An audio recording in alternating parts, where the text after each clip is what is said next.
Romy a toujours été une jeune femme passionnée de beauté, de lifestyle et de photographie. C'est d'ailleurs pour en parler et pour se créer une communauté de passionnés comme elle qu'elle décide de se lancer sur les réseaux sociaux. Comment Romy, connue pour sa sincérité et son authenticité, est devenue aujourd'hui l'une des créatrices françaises les plus suivies sur les réseaux sociaux. Dans cette vidéo, je vous raconte son parcours.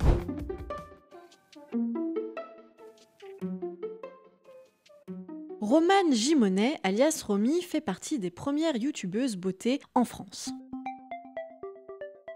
Elle publie sa première vidéo sur YouTube en 2014 et elle est alors âgée de 16 ans. Elle est au lycée dans le sud de la France et elle souhaite assouvir l'une de ses passions, parler de maquillage et de beauté. À cette époque-là, c'est une adolescente qui, comme toutes les adolescentes de son âge, sont donc intéressées par toutes les questions liées au lifestyle, mais aussi à la photographie. Ces sujets-là vont être ultra présents dans ses contenus durant 3 ans. Sa première vidéo colle directement au code de la plateforme puisque c'est un Get Ready With Me qui cumule quelques milliers de vues, mais ça n'est pas ça qui va la faire décoller. Néanmoins, son contenu, sa personnalité semble bien plaire puisqu'en l'espace de 5 mois, elle réunit plus de 10 000 abonnés sur sa chaîne YouTube. C'est un chiffre qui est assez énorme à cette époque. Elle vit ce moment comme un véritable rêve puisque elle a grandi avec les vidéos d'Enjoy Phoenix, de Sananas ou encore d'un panda moqueur. Elle s'imagine alors déjà vivre la même vie que les youtubeuses américaines qu'elle peut suivre à l'époque, comme les sœurs Nikki et Gabi. En juin 2015, elle publie une FAQ pour revenir un petit peu sur toute cette expérience qu'elle est en train de vivre sur YouTube. Et là,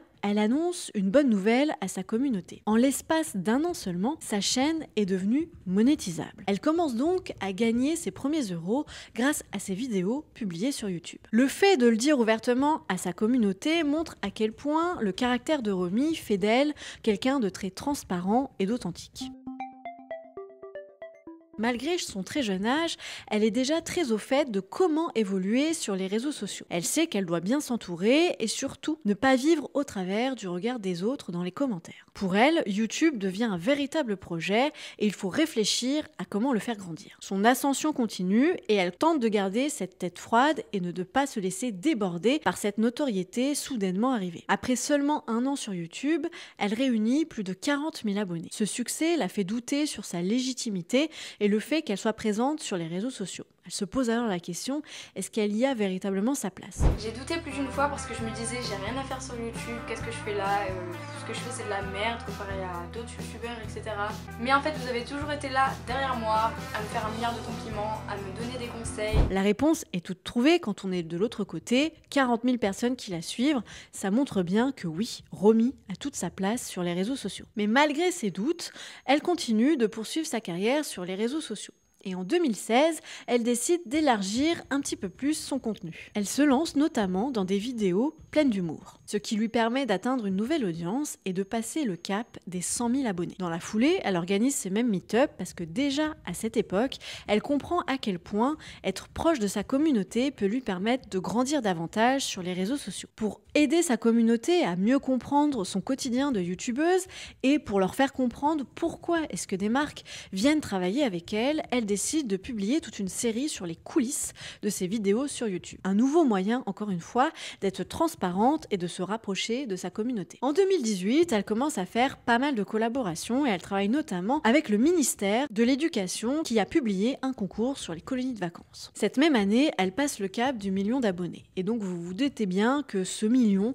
ça lui permet d'entrer dans la cour des grands et de collaborer avec de très belles marques. Mais encore une fois, dans la tête de Romy, ce 1 million d'abonnés, ce sont des personnes et sans ces personnes, elle ne pourrait pas vivre de ce métier. Elle décide donc d'aller à la rencontre de ses abonnés, encore une fois via une sorte de meet-up. Mais en 2018, Romy est encore étudiante, c'est-à-dire qu'elle vit tout ça en étant adolescente. Une soudaine notoriété qui doit lui permettre quand même de penser à son avenir professionnel. À cette époque, le métier de créateur ou de créatrice de contenu, c'est pas forcément quelque chose qui est bien vu et qui est encouragé par le corps professoral ou par les parents. Elle décide donc, après avoir obtenu son bac ES, d'entrer à la fac. Mais elle se rend compte que les études, c'est pas réellement fait pour elle et qu'elle a une autre envie, c'est de s'épanouir sur les réseaux sociaux et de continuer de développer sa relation avec sa communauté et ses collaborations commerciales avec les marques. Elle prend donc la décision d'arrêter la fac et elle se donne 1 an pour réussir à vivre de son activité de youtubeuse. Comme vous vous en doutez, ça fonctionne très bien puisque aujourd'hui Romy est toujours présente. Les projets se multiplient et en 2019, on voit apparaître un projet en dehors des réseaux sociaux puisque Romy écrit son premier livre qui s'appelle « Dans la petite vie d'une adolescente ». Elle va y raconter son adolescence, ses débuts sur YouTube, sa relation avec son corps ou encore les moqueries qu'elle a pu subir à l'école à cause de sa présence sur les réseaux sociaux. Ce livre va être décliné en plusieurs éditions, ce qui va permettre à Romy de véritablement parler de son parcours. Le deuxième tome s'appelle « Dans la petite vie d'une youtubeuse en herbe » qui se focalise davantage sur les relations amicales ou amoureuses qui peuvent être toxiques. Puis enfin, dans la petite vie d'une étudiante ou pas, elle raconte ses études post-bac, sa vie de youtubeuse et ses collaborations avec les marques. Encore une fois, elle joue la totale transparence avec sa communauté. Et en parallèle, elle se construit petit à petit des relations dans l'univers de la créateur économie. Mais elle sent que les réseaux sociaux peuvent lui permettre de véritablement créer quelque chose de bien plus grand. Elle se lance alors dans l'aventure entrepreneuriale. Elle lance Glacé, sa propre marque, qui propose au départ des bijoux et des accessoires en 2020. Mais ça n'est pas sa première tentative. Juste avant Glacé, elle avait lancé des sacs qui s'appelaient Unlock, mais qui n'ont pas perduré. Aujourd'hui, Romy vit toujours à Montpellier. Elle est en couple avec Wartech, qui est un autre créateur de contenu. Et elle explique assez régulièrement à sa communauté qu'elle préfère s'éloigner de ce monde très petit, très fermé des influenceurs sur les réseaux sociaux, parce que tout n'est pas toujours tout rose. On la retrouve donc assez peu régulièrement avec d'autres créateurs et d'autres créatrices de contenu. Elle préfère, elle, évoluer dans son coin. Et cette stratégie a été payante puisque sa communauté continue de la suivre et elle a aujourd'hui plus de 3 millions d'abonnés. En commençant ses vidéos, en partageant ses passions, Romy n'aurait jamais pensé que ça l'emmènerait aussi loin dans une carrière entrepreneuriale. Mais aujourd'hui, Romy fait partie de ces créatrices les plus suivies en France qui mènent de très beaux projets. Vous venez de regarder un nouvel épisode de Tekitoi, notre série de vidéos qui revient sur le parcours atypique de créateurs et de créatrices de contenu les plus suivis en France. Tout au long du mois de décembre, on vous publie une vidéo par jour.